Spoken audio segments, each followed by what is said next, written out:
प्रधानमंत्री नरेंद्र मोदी और ऑस्ट्रेलिया की प्रधानमंत्री स्कॉट मॉरिसन के बीच वीडियो कॉन्फ्रेंसिंग के जरिए वार्ता होगी। इस वार्ता के दौरान दोनों नेताओं के बीच द्विपक्षीय संबंधों को और मजबूत करने पर सकारात्मक चर्चा होगी। दोनों देश एक महत्वपूर्ण लॉजिस्टिक सहयोग समझौते पर भी हस्ताक्षर करेंगे। विदेश मंत्रालय के प्रवक्ता अनुराग श्रीवास्तव ने भारत और ऑस्ट्रेलिया के बीच आर्थिक संबंध लगातार नई ऊंचाइयां छू रहे हैं। व्यापार और निवेश संबंधों को दोनों देश और ज्यादा मजबूती देना चाहते हैं। दोनों देशों का लक्ष्य व्यापार को 10 गुना बढ़ाने का है, जो फिलहाल 21 बिलियन डॉलर के आसपास है। दोनों देशों के बीच सामरिक साझेदारी भी लगातार मजबूत हुई है और रक्षा संबंध इसका महत्वपूर्ण हिस्सा है। ऑस्ट्रेलिया भारत को संभावनाओं और ऊर्जा से भरे हुए देश के रूप में देखता है। ऑस्ट्रेलिया ने अपने पेंशन फंड से $1 बिलियन का निवेश किया है। ऑस्ट्रेलिया चीन से अपने उद्योगों को हटाकर अब भारत की तरफ देख रहा है। ऑस्ट्रेलिया भारत संबंध सही मायने में बहुआयामी है। साझा हित और साझा मूल्य भविष्य में संबंधों को आगे बढ़ने और बेहतर होने की उम्मीद पैदा करते हैं। न्यूसी के साथ कोविड-19 महामारी के मुद्दे पर चर्चा की और उन्हें स्वास्थ्य संकट से निपटने में चिकित्सा सहायता सहित भारत का सहयोग जारी रखने का आश्वासन दिया। प्रधानमंत्री मोदी ने ट्वीट में कहा कि मोजाम्बिक के राष्ट्रपति फिलिप न्यूसी के साथ कोविड-19 की स्थिति पर अच्छी चर्चा हुई। प्रधानमंत्री ने भारतीय समुदाय की सुरक्षा और उनका ध्यान रखने के लिए मोजाम्बिक के राष्ट्रपति का धन्यवाद दिया। राष्ट्रपति रामनाथ कोविंद ने जॉर्जिया के राष्ट्रपति सालोम जुराबिटविली के साथ टेलीफोन पर बातचीत के दौरान कहा कि भारत इस महामारी के खिलाफ अंतर्राष्ट्रीय प्रयासों को आगे बढ़ाने में अग्रणी रहा और अब तक 150 से अधिक देशों को चिकित्सा आपूर्ति पहुंचाई गई। दोनों नेताओं ने जोर देकर कहा कि वैश्विक समुदाय को आर्थिक विकास को गति देने के लिए मिलकर काम करना होगा। प्रधानमंत्री नरेंद्र मोदी की अध्यक्षता में केंद्रीय कैबिनेट की आज अहम बैठक हुई, जिसमें किसानों के हितों से संबंधित कई महत्वपूर्ण फैसले लिए गए। केंद्रीय मंत्री प्रकाश जावड़ेकर ने बताया कि आवश्यक वस्तु अधिनियम और मंडी कानून में ऐतिहासिक संशोधन को मंजूरी दी गई। इसके अलावा किसान उपज व्यापार वाणिज्य संवर्धन और सरलीकरण अध्यादेश से देश वन नेशन वन मार्केट की दिशा में आगे बढ़ेगा। किसानों की सुविधा के लिए पर्यावरण नियामकों को भी इसके तहत आसान बनाया गया है। इससे ज्यादा कीमतों की गारंटी पर कृषि उपज किसानों को बेचने की आजादी मिली है।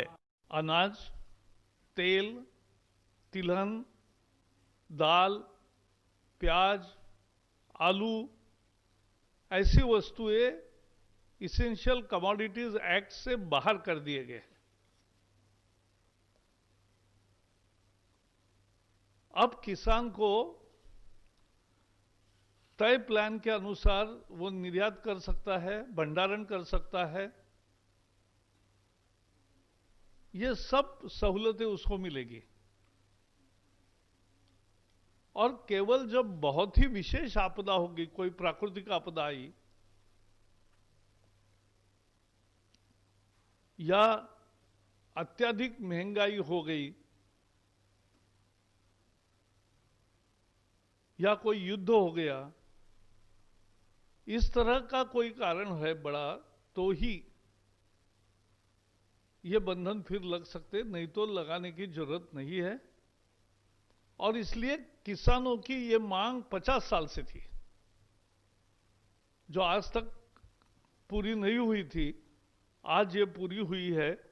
किसानों के हित में लिए गए कैबिनेट के फैसलों के बारे में जानकारी देते हुए केंद्रीय कृषि मंत्री नरेंद्र सिंह तोमर ने बताया कि केंद्र सरकार ने किसानों को बड़ी राहत देते हुए अब उन्हें अपने राज्य के बाहर भी फसलों को बेचने की इजाजत दे दी है। आवश्यक वस्तु अधिनियम में इस बदलाव के साथ ही किसानों को आजादी मिल गई है।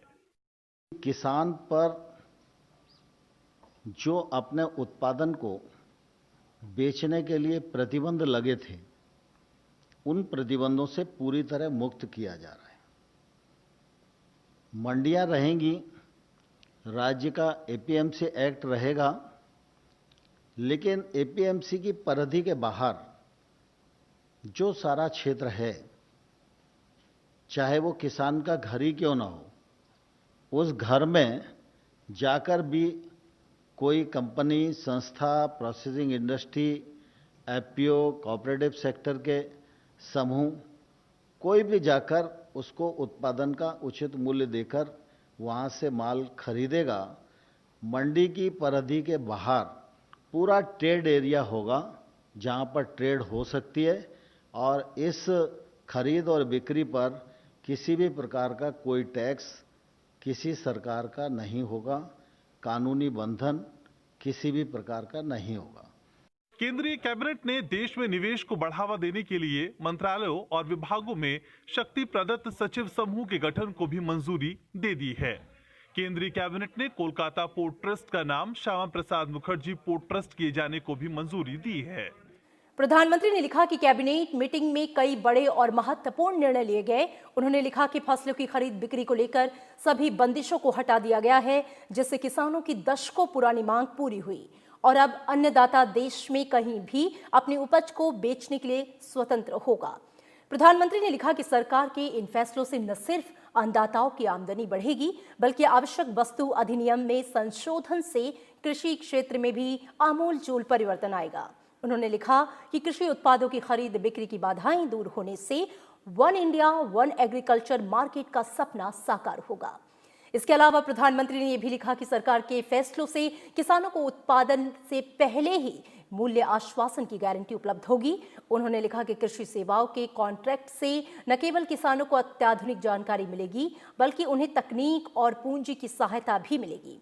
इसके जरिए अन्नदाताओं का सशक्तिकरण और संरक्षण भी संभव होगा।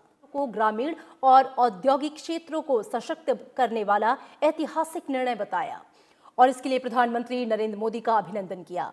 उन्होंने लिखा कि 5 दशक से लंबित आवश्यक वस्तु अधिनियम से संशोधन एक देश एक कृषि बाजार जैसे निर्णय अन्नदाता सुखी भवा और आत्मनिर्भर भारत के संकल्प को साकार करेंगे। इसके लिए सांसदों और विधायकों के प्रयासों का समन्वय करना है। 27 अप्रैल को इसकी स्थापना से मई अंत तक इसे 1000 अनुरोध मिले। इस दौरान कंट्रोल रूम ने 11,000 लोगों की मदद की है। 21 अप्रैल को विधानमंडलों के पीठासीन अधिकारियों के साथ वीडियो कॉन्फ्रेंसिंग के दौरान लोकसभा अध्यक्ष ने कोविड-19 का मुकाबला करने के लिए कंट्रोल रूम खोलने का फैसला लिया था।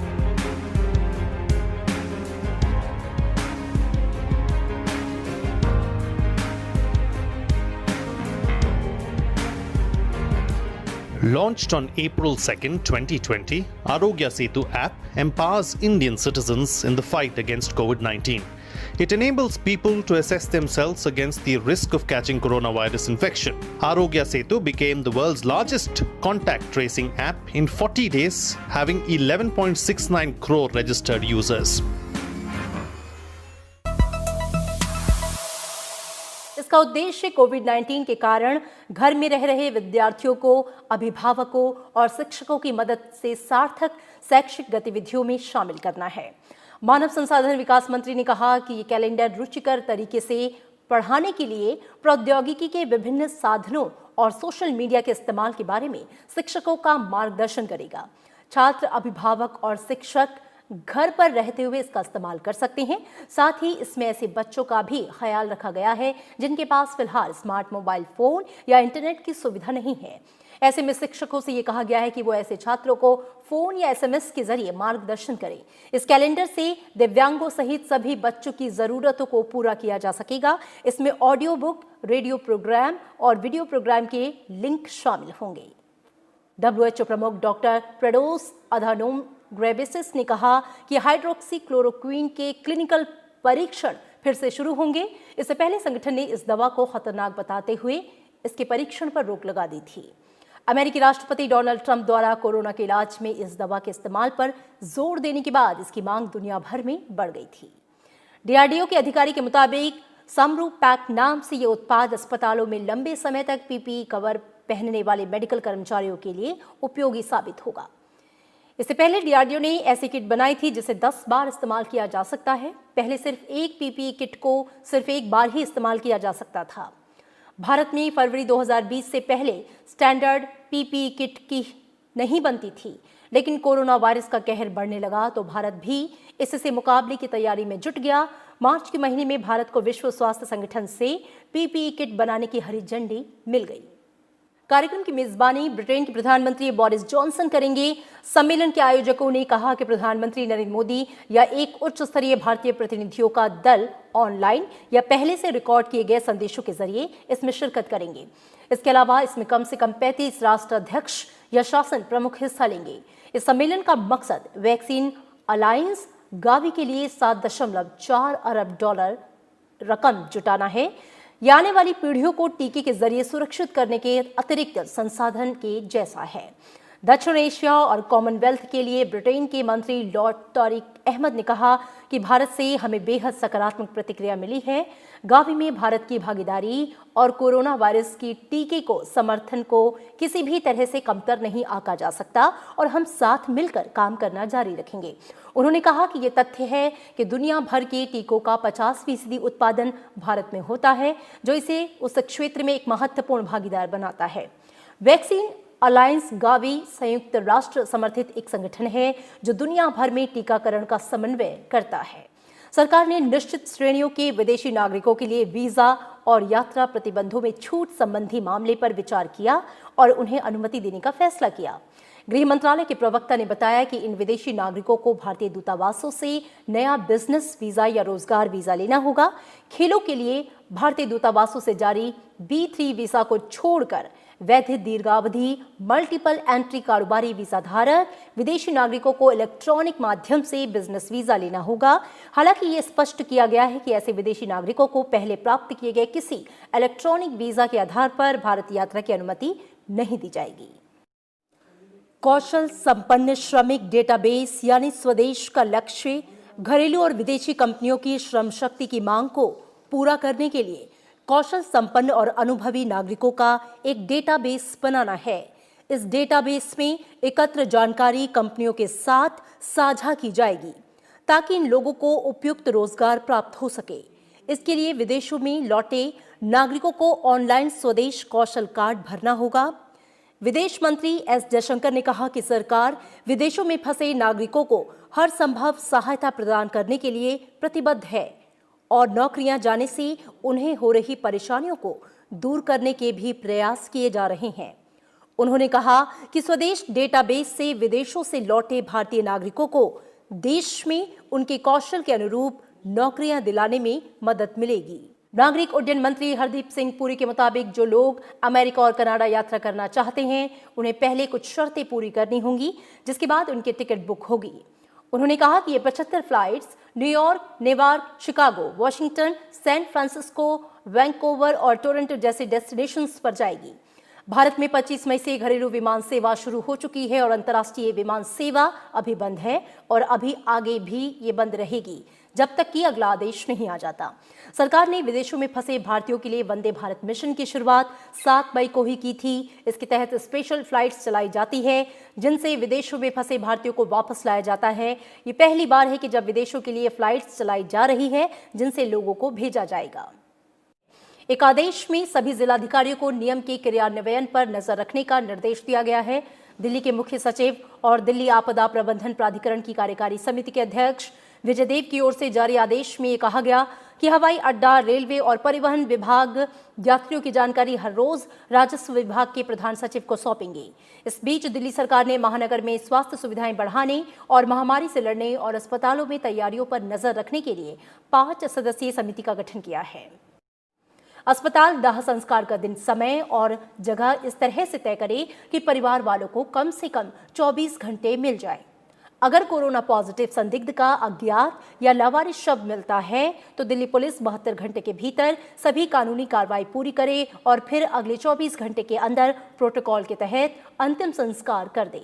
इसमें यह भी कहा गया कि किसी भी अधिकारी की गलती पाए जाने पर उस इलाके के डीएम संबंधित व्यक्ति के खिलाफ डिजास्टर मैनेजमेंट एक्ट और अन्य संबंधित कानूनी धाराओं के तहत कार्रवाई करेंगे। कि विदेश मंत्रालय के प्रवक्ता के मुताबिक विदेश मंत्री माइक पोम्पियो ने भारत, ऑस्ट्रेलिया, ब्राजील, इजराइल और रिपब्लिक ऑफ कोरिया के विदेश मंत्रियों से बातचीत की और कोरोना वायरस के खिलाफ मिलकर लड़ते रहने की अहमियत पर चर्चा की।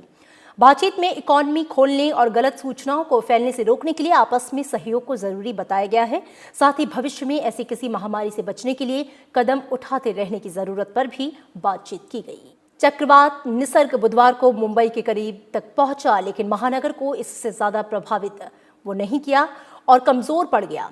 हालांकि इसके चलते 3 लोगों की मौत हो गई और कुछ लोग घायल हुए। इसकी तीव्रता भी कम हो गई। तटीय इलाकों से टकराने के बाद तूफान की रफ्तार कम हो गई, जिससे ज्यादा नुकसान नहीं हुआ। कई जगह पेड़ गिरने और छतों के उड़ने की खबरें आईं, जिसके बाद एनडीआरएफ की टीम काम पर जुटी है। वहीं कुछ जगह मोबाइल नेटवर्क भी खराब हो चुके हैं, उनमें खराबी आई है। तूफान के गुजरने के बाद फिलहाल बारिश जारी है। निसर्ग से पहले देश के पूर्वी तट पर आए अम्फान तूफान ने बंगाल और ओडिशा में भारी तबाही मचाई थी। एक पखवाड़े के अंदर देश में दूसरी बार समुद्री चक्रवाती तूफान आने की पहली घटना है। हालांकि सरकार, मौसम विभाग और राष्ट्रीय आपदा मोचन बल की मुस्तैदी की वजह से इन तूफानों से होने वाले नुकसान को काफी कम किया जा सका। ये एक अच्छी खबर है कि जो सीवियर साइक्लोन निसर्ग अभी धीरे धीरे वीक हो रहा है और एक मार्जिनल साइक्लोन जैसे अभी है, इसका विंड स्पीड 65 to 75 kmph है। इसका ज़्यादा डैमेजिंग पोटेंशियल नहीं है। इसके सिर्फ ट्री ब्रांच कहाँ कहाँ ऐसे ब्रेकिंग हो सकता है, मगर ये जो विंड स्पीड है ये सिर्फ पुणे और रायगढ़ डिस्ट्रिक्ट का कुछ एरिया में होने का हम उम्मीद कर रहे हैं। इसके बाद ये वीक हो जाएगा, एक डीप डिप्रेशन में परिणत होगा और फिर नेक्स्ट 6 आवर्स में एक डिप्रेशन हो जाएगा एंड ये नॉर्थ ईस्टवर्ड गति करते साउथ एमपी तक जाकर ये वीक हो जाए। केंद्रीय गृह मंत्रालय में अतिरिक्त सचिव श्री प्रकाश की अध्यक्षता में अंतर मंत्रालय दल अलग अलग समूह में तूफान पीड़ित बालासोर, भद्रक, केंद्रपाड़ा और जगत सिंहपुर जिलों का दौरा कर रहा है। ये दल राज्य के वरिष्ठ अधिकारियों के साथ बैठक भी करेगा और केंद्र को अपनी रिपोर्ट सौंपेगा। 21 मई को तूफान पीड़ित इलाकों का हवाई सर्वेक्षण करने के बाद प्रधानमंत्री नरेंद्र मोदी ने ओडिशा को 500 करोड़ रुपए की अग्रिम सहायता का ऐलान किया था। साथ ही उन्होंने कहा था कि केंद्रीय टीम की ओर से नुकसान का विस्तृत आकलन करने के बाद उनकी रिपोर्ट के आधार पर और केंद्रीय मदद मुहैया कराई जाएगी। केंद्रीय पर्यावरण मंत्री प्रकाश जावड़ेकर ने कहा कि दोषियों के खिलाफ कड़ी कार्रवाई की जाएगी। इस बीच केरल सरकार ने इस मामले की जांच वन्यजीव अपराध जांच दल से कराने का निर्देश दिया है। साथ ही पुलिस को घटना के जिम्मेदार लोगों के खिलाफ कड़ी कार्रवाई का आदेश दिया गया। हथनी ने साइलेंट वैली जंगल में पटाखों से भरा एक अनानास खा लिया था, जो उसके मुंह में ही फट गया और करीब 1 सप्ताह के बाद उसकी मौत हो गई। पाकिस्तान के कब्जे वाले जम्मू कश्मीर में बौद्ध पुरातात्विक स्थलों में तोड़-फोड़ और उनके विरूपित और नष्ट करने की मीडिया की खबरों पर जवाब देते हुए विदेश मंत्रालय के प्रवक्ता अनुराग श्रीवास्तव ने कहा कि इस बारे में भारत की गहरी चिंता से पाकिस्तान सरकार को अवगत कराया गया है।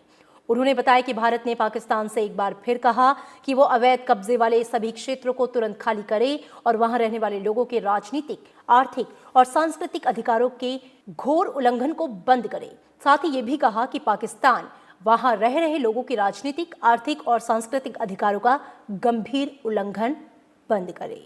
अमेरिकी राष्ट्रपति ट्रंप का रुख थोड़ा नरम दिख रहा है। अमेरिकी राष्ट्रपति ने कहा कि जरूरी नहीं है कि हिंसा रोकने और कानून व्यवस्था को बहाल करने के लिए सेना की ही तैनाती की जाए।